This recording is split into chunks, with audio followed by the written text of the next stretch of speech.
And it was when I was working hard, learning myself, that all of a sudden, boom, new ideas started coming to me left and right. So yeah, there is this connection. It's not just go lie in the hammock and be completely still for a week and you'll have all kinds of creative ideas. Yeah. It usually rides piggyback on top of a lot of hard work and learning and exploring. Absolutely.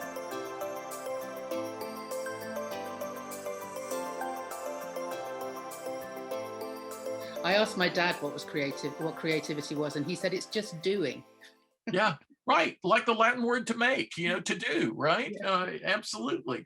And but I think it was Joseph that had Joseph Jaffe that had the best when I asked him on my podcast, and he said productive originality. Yeah. Importance, and that is marketing 101, differentiation. Find, be able to do your perceptual map or your competitive grid or whatever, or don't do that at all. But be different and try and be the best in the world at that thing that you are different in or on or about. Yeah. No, that's great. And that's what I'm looking to do. This is like early steps. So it's building on that and finding something different to do with it, because as that conversation we had at the beginning was, are there too many people out there doing this kind of thing?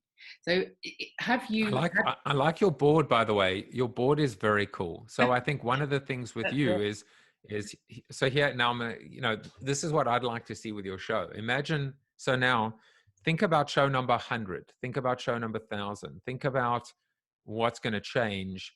The board is great because the board will always change, right? So I'm like looking at the board and see my name, CoronaTV, creative conversation, so if eventually, that board will just always be different. So it's like The Simpsons, right? You watch the start of The Simpsons, there's always something in the opening that's changed, or Google's logo. But ultimately, it really comes down to this idea of finding your authentic voice. We just have to sit down, get a chair, and pull a seat up at the table and to do the work. And that, do you know what I mean? Taking on board what creativity is. To me, that is having the guts to do something and try something out and be prepared. I know, we need to pay the bills and everything else, but how can we do something? How can we learn from it? And how can we share that? And to me, that's what creativity represents, exactly what your dad said, by saying sometimes we just got to do these things, and if it doesn't work, we walk away from it, because sometimes it may just be our ego that is bruised rather than our pocket and our bank account. So just before I let you go, this is the last question, because I just want to know, what is your definition of creativity? It's a question that I ask all of my guests, and I would love your answer. How would you define creativity? I mean, I did a road show years ago called The Battle for the Heart, and the A in heart was capitalized, as in art and science, heart and, head and heart. And one of the things that I actually did was I looked up the definition, or many definitions. And one phrase that I loved was productive originality. Originality, doing things different or differently, right? Productivity, to get a result. Now, I've said that very deliberately because Einstein said the definition of insanity is doing the same thing over and over again, expecting a different result. But doing things differently to get a result is the antidote or the solution to insanity. So what you realize is creativity, innovation, ultimately is the solution to, status quo, to insanity, right? And that's why I love that definition. Who would have thunk, right, that creativity was the antidote to insanity? And it's productive originality. When you do things differently, when you are truly original and purposeful and meaningful, and let's say, goal driven and outcome driven, that to me is the key solution. So creativity is the solution. I run around a corner and almost run into the famous statue that represents what I do, the thinker, one of Rodin's thinkers. Yeah. And I suddenly realized this is a very muscular character, something that had never occurred to me before. Oh, Rodin is representing the thinker as a doer. That So it's not like there are two kinds of people in the world, the thinkers and the doers. The ideal is the person who thinks by doing, who does while thinking. It's a wonderful thing, and that's that productive originality. You're producing, you're acting, you're doing, you're making, and as that's happening, you're accessing things you would not have been able to access before. That creativity sort of needs, no restrictions and no constraints to thrive. And it turns out it's the exact opposite. And I think this is great for small businesses too, because Active Campaign was a role where I focused on solving challenges and inspiring small businesses. And I think it's at Marketo, we were always taught brains over budget, right? And how you can sort of unlock that creativity. So what research has shown is that the more constraints you have, the more elegant the solution. And I think there's a big example of this. If you look at sort of Doritos, when they talk about they did the $1 Super Bowl ad, I think it was, right? They spent $1 on a Super Bowl ad, and it turned out to be that all those constraints made this beautiful, fun little story years ago. And then there's the other side of that, an example from music that I love is The Clash. Like, I love The Clash, right? They wrote London Calling, this double live album, under constraints, arguably one of the greatest albums ever created in punk history, right? And they were at war with their record label. They were rehearsing in the guitar player's mother's garage. They were completely broke. I mean, they had all these constraints put on them to sort of pull out, arguably one of the finest moments in music. And it was all because of constraints. Now you can see that play out, like when a band gets this big studio, this big luxury, all this money, and they tend to be much less creative and less adventurous with their music. So that's kind of how I think about how it applies to anyone, small business, large business, marketers, personal brands, whatever. Yeah, I mean, it's the same. When you say to somebody improvise, if I'm in an environment where I'm asking people to improvise and just make it up as they go along, unless you give them a theme, they kind of go, well, that sounds great, but what do I do? So you have to give them a box to play in, otherwise they can't create. It's madness.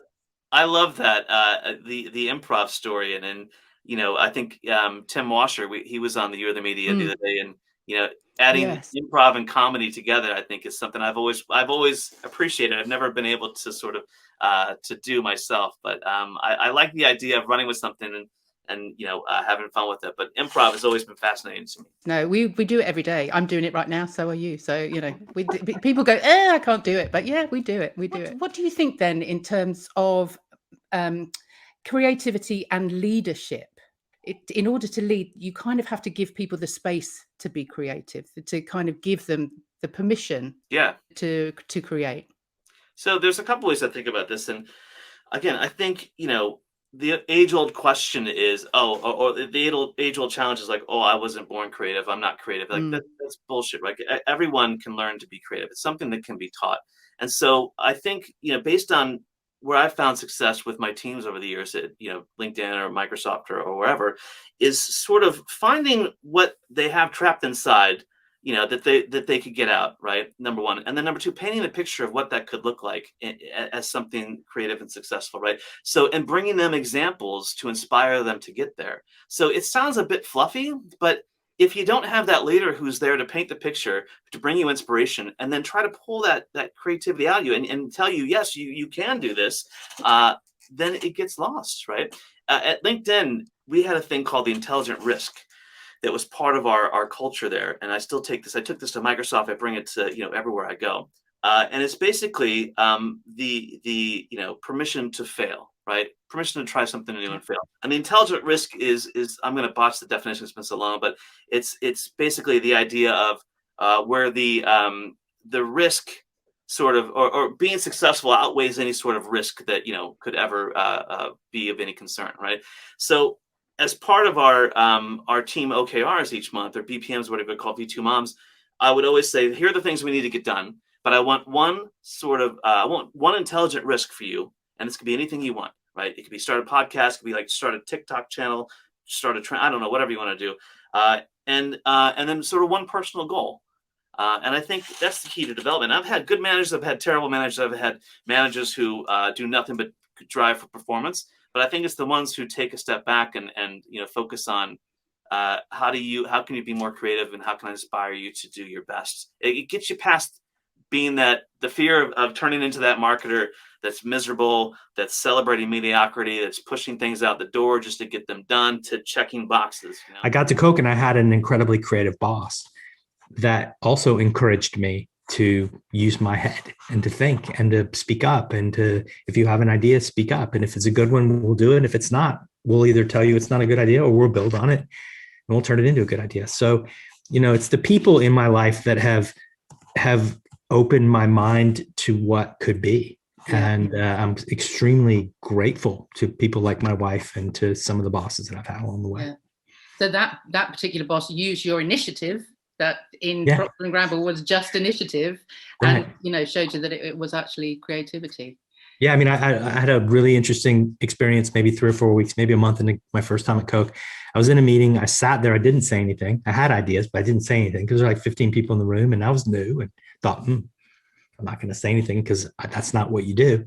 And after the meeting, we were walking out in the hall, and I said to my boss, "Hey, have you ever thought about this? What about this?" And he stopped and said, "Excuse me, what?"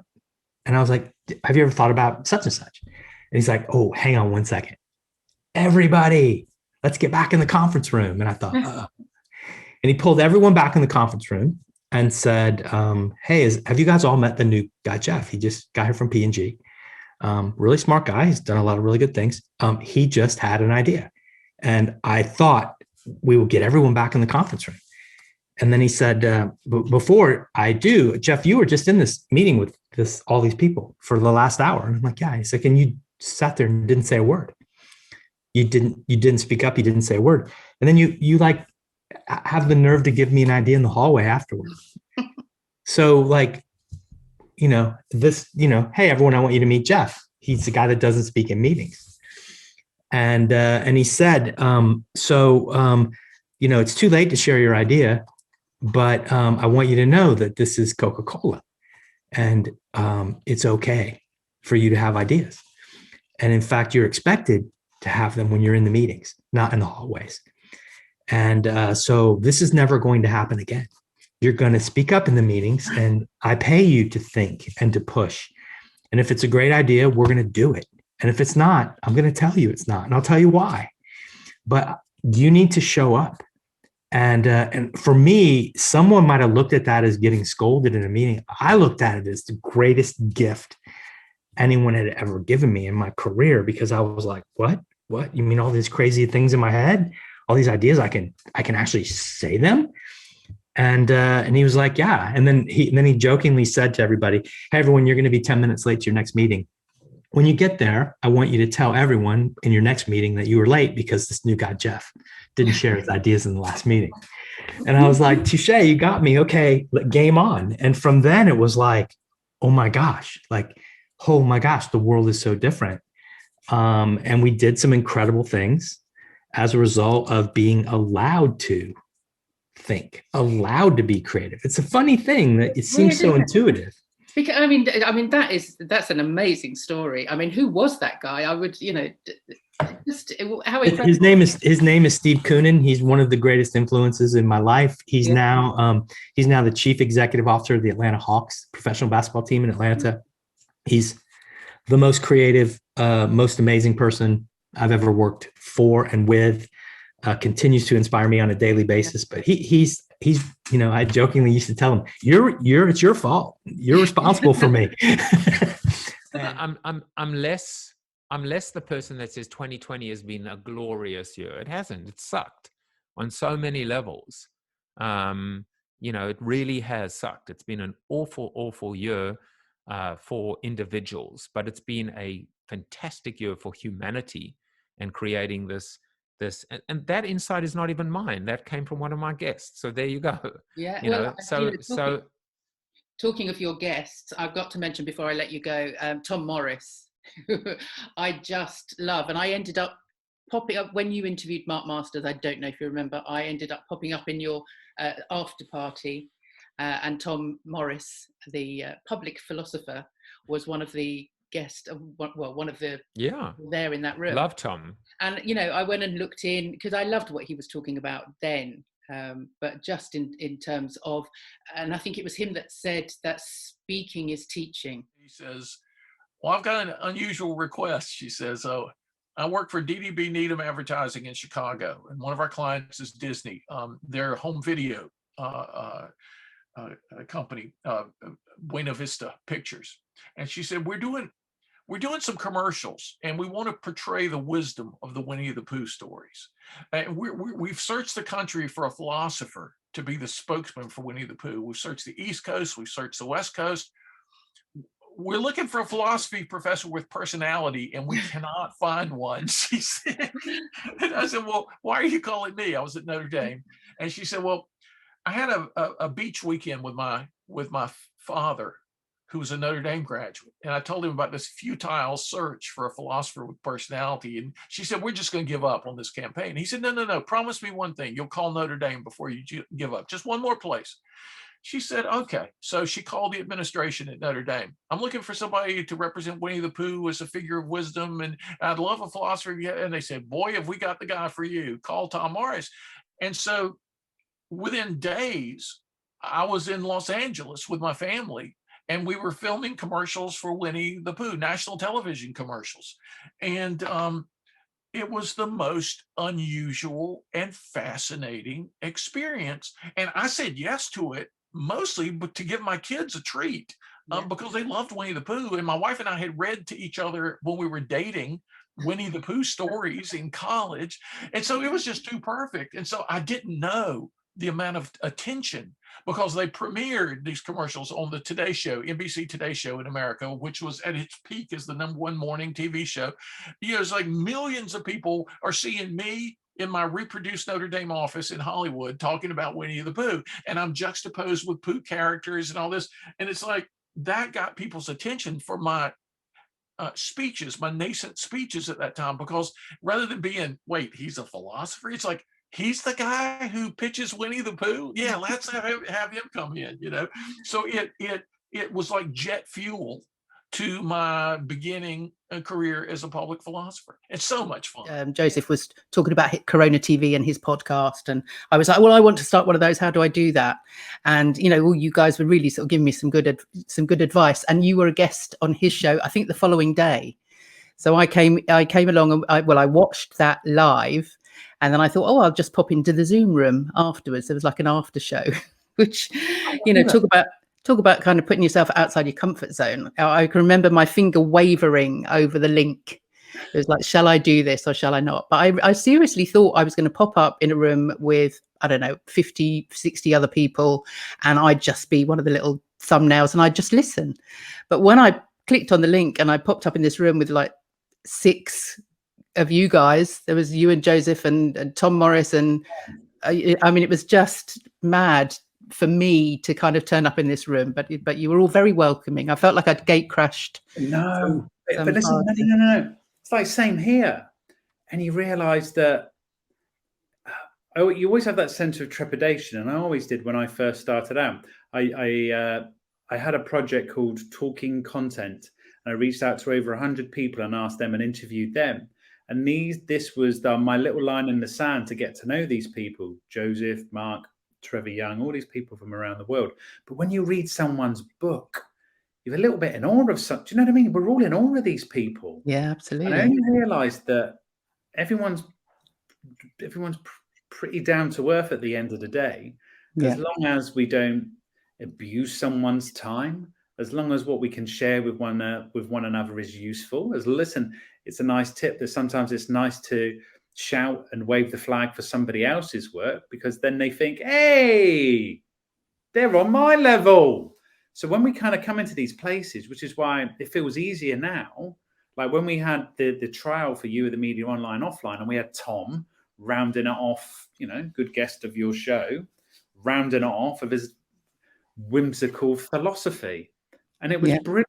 And which is why I love about we can reach out to lots of people that and the Guardian, there's no one guarding these spaces anymore, that we can reach out to people, and then when the connection's there, is so much more easier.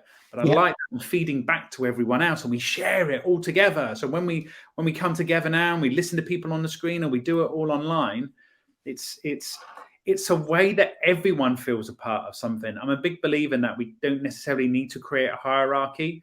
It doesn't matter where you are standing or sitting. You can all be in that same space together. Do you know what I mean? Rather than being at a conference and someone's talking at you, talking down at you, then why can't we adjust that so we all feel a part of something? Like, as you said there, when I was part of the room, it was lovely. It was great. Yeah. We were chatting, and it was just a nice way to end a Friday that I felt welcomed. And so I'll always try my hardest to make those people that have been there at the wheel and doing it for many, many years feel a part of it as well, because then they become our friends. Yeah, and they do, you know, and Joseph Jaffe, it comes along to the lunch club. Tom Morris comes along to the lunch club because now they feel part of that community. So important. I love that.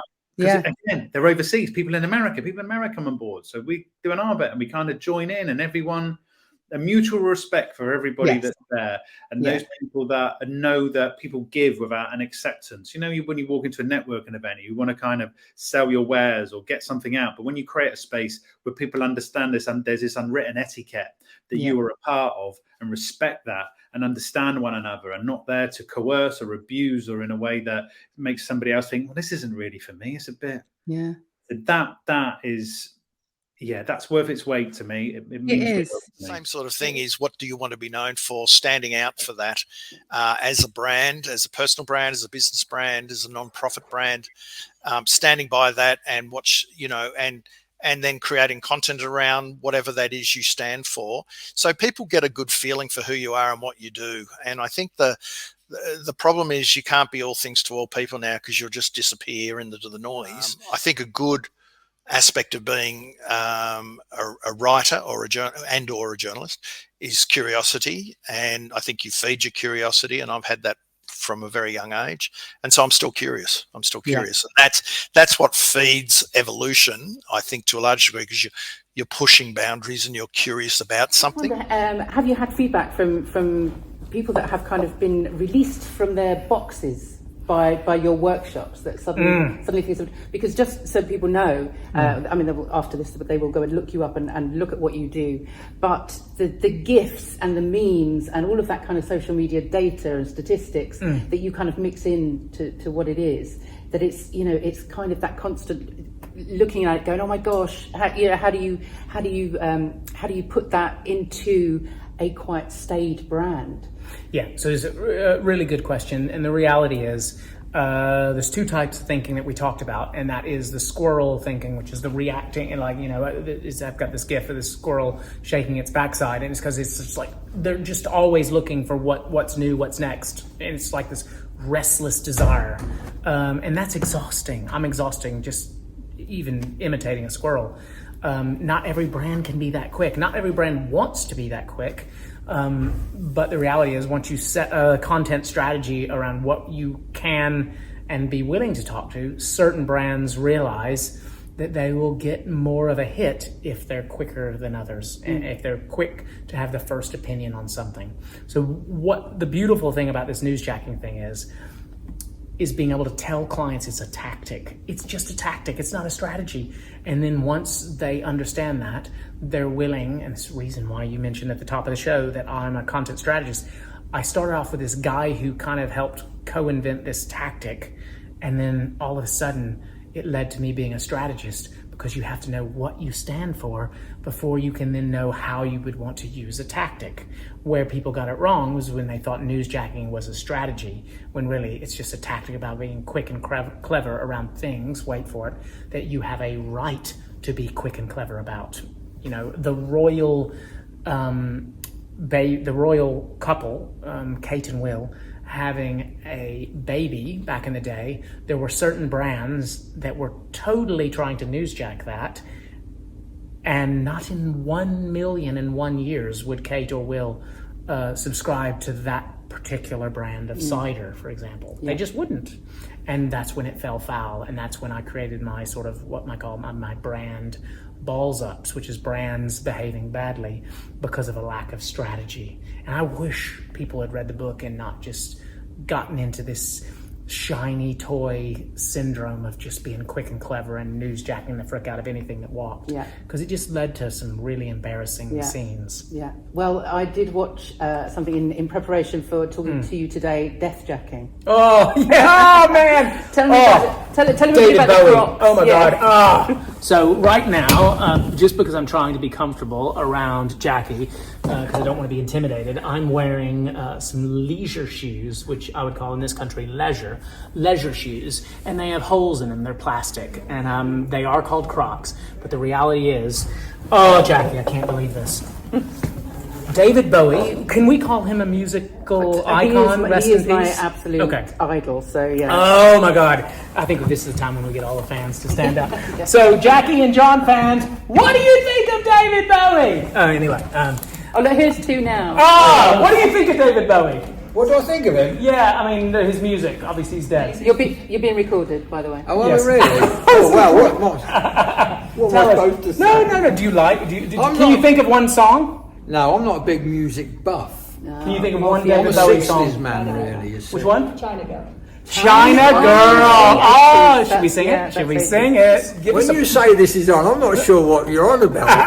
Is this you having me on it? You're gonna be the star, Mark. Does Paul Lighthouse have David a Bowie. Facebook group? Oh yeah, Or you're going to be WhatsApp big group. We're on gonna put- we'll all put it our there. channels. What is the role you two are doing now then? What's all this in aid? So this is about all to do with content the marketing. conference It's all today. to do with the conference. Ah, yeah. you see, I wasn't in during the day. Yeah, it's like an yes. interview. Yeah, I exactly. see. So John was the speaker today, so I'm interviewing him for my podcast.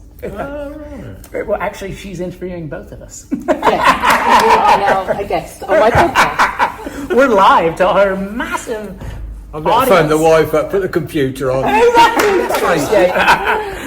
in the room. So we were talking about David Bowie. I know. Yes. Yeah, so this brand of plastic garden shoe with holes in it, looks like Swiss cheese, created the David Bowie, what I call the death shoe, because they basically put the red lightning bolt on it and commemorated his death. And when things are seen to be a little too salesy, particularly around when people die, it is death jacking, and I really want people to think about the strategy of the brand. Do the brand want to be seen as someone who latches onto something for their own personal gain, or could it be more around their purpose? And I don't think Crocs, believe it or not, Crocs have had a major strength thing, particularly in lockdown, and they've become this massive fashion icon shoe. Yeah. Massive My now. daughter's got them. But they have actually, the lovely thing, listen, the lovely thing about social media is everyone can forget. If a brand responds correctly, they'll forgive them. Yeah, and absolutely. nothing is, and I think that's comforting for you and me, because as we try to write and create content, we need to know that we can be ballsy, we can take risks, we can be audacious, we can be curious, and we can be forgiven, because I think a lot of people live in fear of upsetting people. But unless like Paddy Power's content strategy, unless someone goes to prison, it's all okay. Unless someone dies. Yeah, exactly.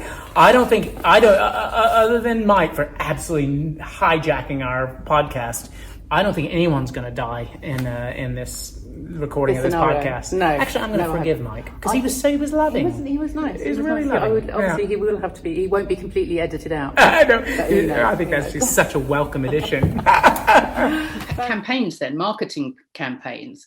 I mean, I've heard you talk before about Converse and how you came to that from a different angle. So tell us a little bit about what happened at Converse, how you kind of not rebranded them. Obviously not, it wasn't a rebrand, but you kind of renewed them for a new generation. Yeah, well, I mean, I was part of a bigger team that did this. So I often get credited with a lot of stuff that was the result of a big team working together. But we went in and we were getting ready to turn 100 years old, and we were a heritage basketball brand.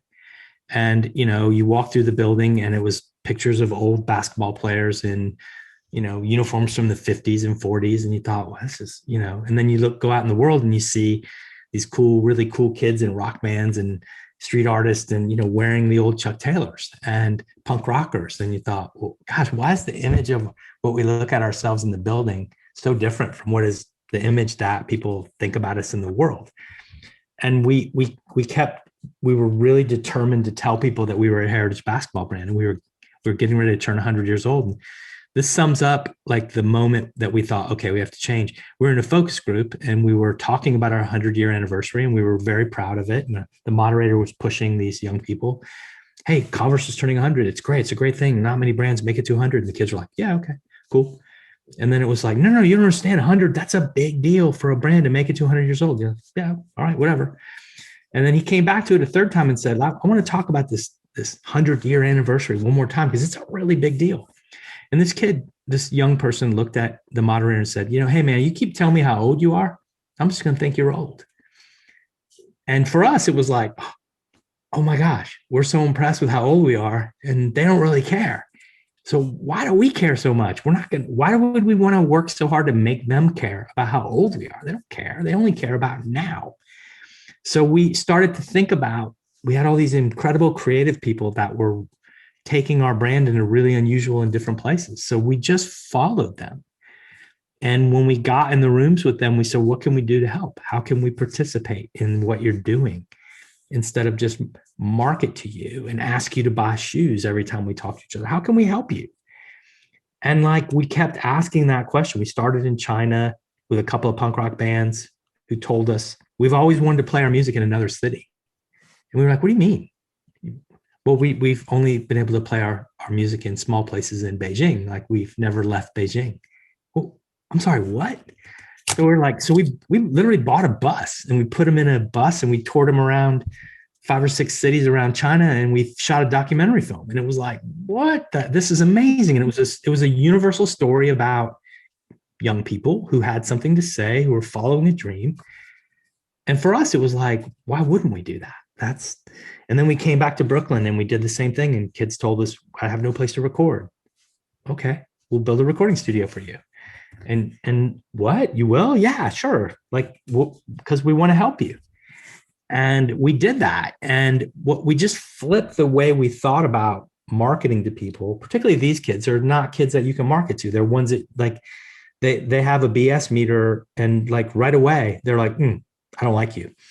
So you have to show up and bring something to the party. And that's what we did. And as a result, changed all of our lives dramatically.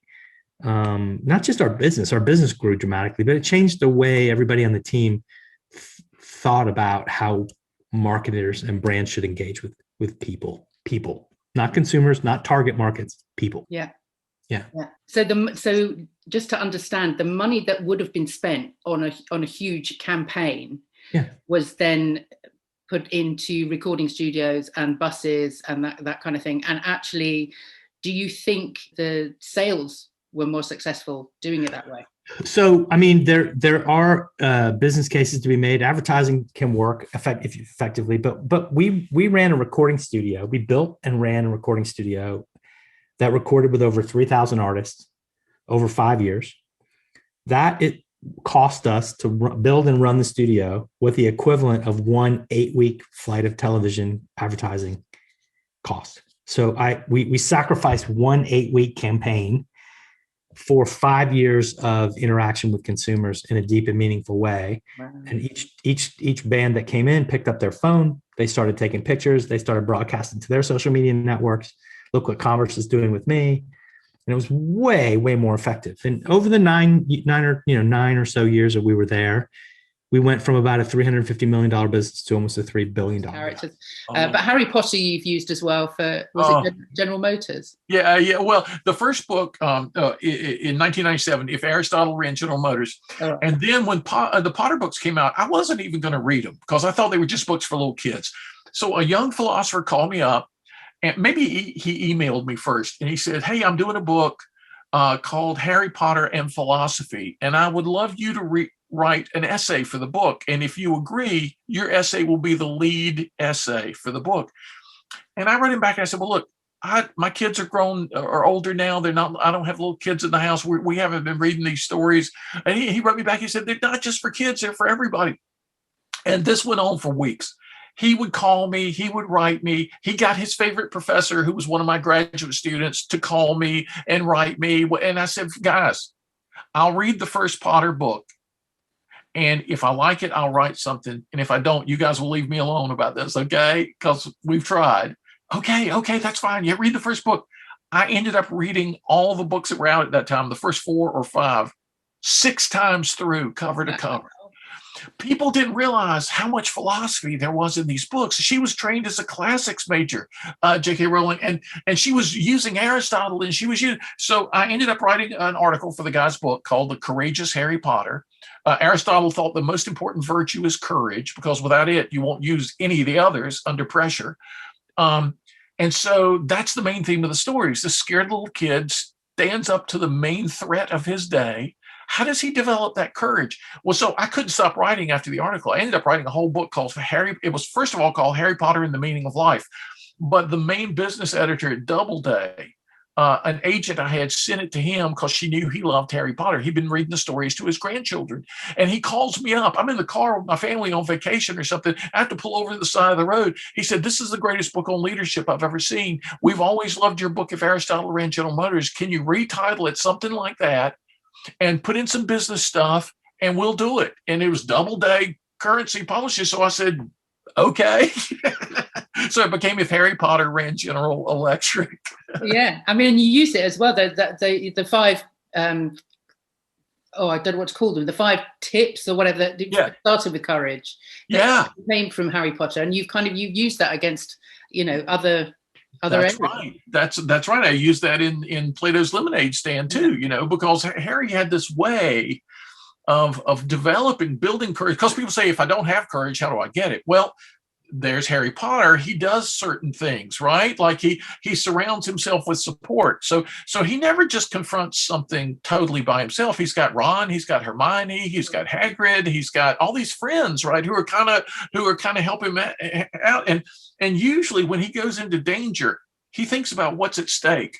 And it's usually saving the life of one of his friends. And so he focuses on that, not on the risk, not on the danger. And there are all these little steps, little things that Harry Potter does throughout the stories that any of us can do to build that. And finally, we discover fear is a feeling, courage is a choice. Yeah. Heroic people will always say, "Well, I didn't feel like a hero." Courageous people will always say, "Well, I didn't feel courageous." That's because that's not a feeling. The fear is the feeling. The courage is the choice. And that's a choice you can make when you've done some other things in your life right. It really helps you do that, no matter what the risk might be. I can see, going back to the experimenting and everything that you're doing now, and the stand-up. I can imagine that you were the joker in the class. Were you the joke? Were you the guy that was always making the jokes, wanted to be funny? Yeah, I was, Jackie. There were girls to attract, Jackie. There were girls out there. Yeah. Attention. If I couldn't do it in any other way, by not my looks, I had to give it. I had to give it that. Yeah, I have to say it worked.